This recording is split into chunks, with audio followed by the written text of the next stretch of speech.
Hey everybody, and we are back, and what we're going to talk about this time is the way I used to smooth all my ABS parts I'd 3D printed.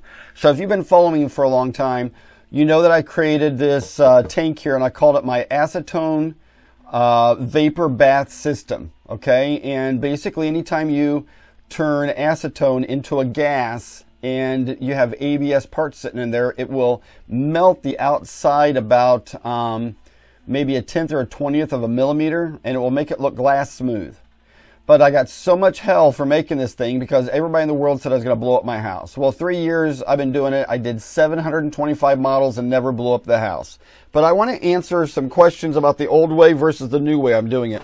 So the old way I did it is I had a couple of brushless computer fans that was in the tank. With them being brushless, they didn't have any sparks.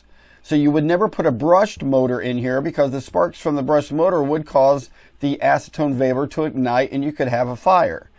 But all the years of doing it, I always wondered what would happen if one of these motors shorted out or locked up or overheated. Would it cause a fire?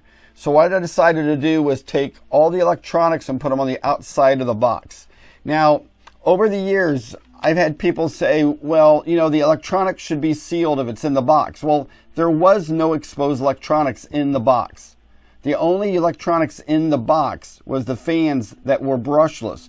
So there was no sparks, there's no moving parts. I've had people say I should build sealed containers for the electronics. Some people said I should pour epoxy around the electronics. None of the batteries or anything were in the box. They were outside. You couldn't submerge these motors in epoxy and seal them and them still work. Okay, so there's all kinds of confusion about what I was doing. Hopefully over here you're seeing some examples of what I did when I smoothed the parts. So what I've done this time is I took a geared 12 volt DC motor, 300 RPM output shaft, used a piece of stainless steel shaft here. I 3D printed me 2 gears. I used thrust washers and regular bearings, okay, that I bought from at Master Car. When the shaft turns, it turns 2 fans I made. The fans I 3D printed, okay? So I 3D printed these fans. In this way, there is nothing inside here that contains any electronics. So I can lay my parts in here. I basically take a couple of plastic cups and fill it full of acetone. And then I set paper towels in there like wicks so that the acetone can run up the paper towels, and as the fans are circulating the air, it gets all the gas in here. Now, I do, I don't have it on the tank right now, I do have aluminum tape that I wrap around the top rim and the bottom, and I'll run some copper wire between it, and I'll ground it to my house. So if there is any type of a static charge built up, I'm not going to have a fire. But I want to really warn you, anytime you use acetone as a vapor, it's extremely flammable. You know, I've done this 3 years when a lot of haters says, I guarantee you'll have a fire. I guarantee you'll have a fire. Knock on wood, I never had a fire because I used common sense. I used my brain and I used science, okay? I'm not just some hillbilly I shouldn't say hillbilly. I guess I'm kind of a hillbilly. I got a lot of friends who are hillbillies. I'm not some idiot that just jumps into something that is as dangerous as this and don't have precautions like fire extinguishers, you know, keeping the amount of acetone that's in the tank to a very minimum. So if you do have a flash fire, you don't have a lot of fuel for the fire.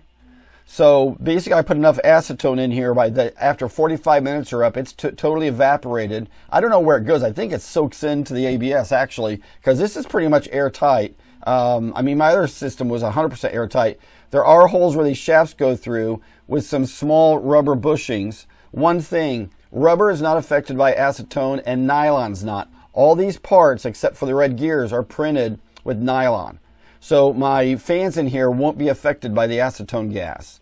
So if you want to see what it looks like when it runs, and right now I have 4 hours of continuous run on this, but this is basically the system, and it does make a little bit of noise, but I don't care because it sits in you know, the corner of my shop when I'm doing this. I never leave the room when I'm doing this.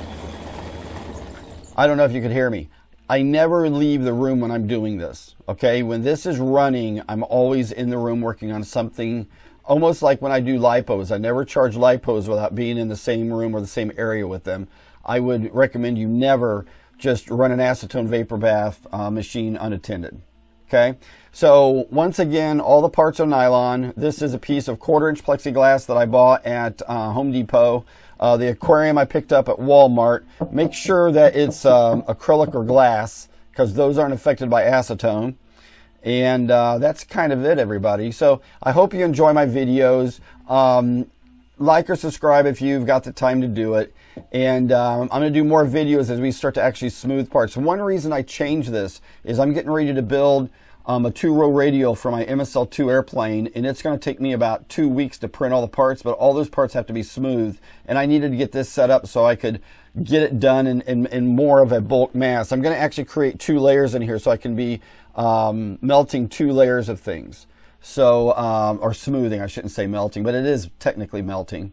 But I hope you enjoy this, everybody. And, oh, one last thing is, I had 4 or 5 different people say, why aren't I using belts, like timing belts? Well, I hope this doesn't come across wrong, okay? But they are a pain in the ass. I don't know how many of you have really used them for this type of application. So the thing about it is, I love to build extremely simple, extremely reliable, and the fewest amount of parts. So if you think about this, I've got a shaft, 4 gears, fans, and bearings. When you do a belt system, you have to have something to tension that belt. So I have to have a belt coming off my motor, I mean a drive gear off my motor. Then I have to have a drive, I don't know if you call it a gear or a pulley with a timing, let's call it a belt, I mean a gear pulley.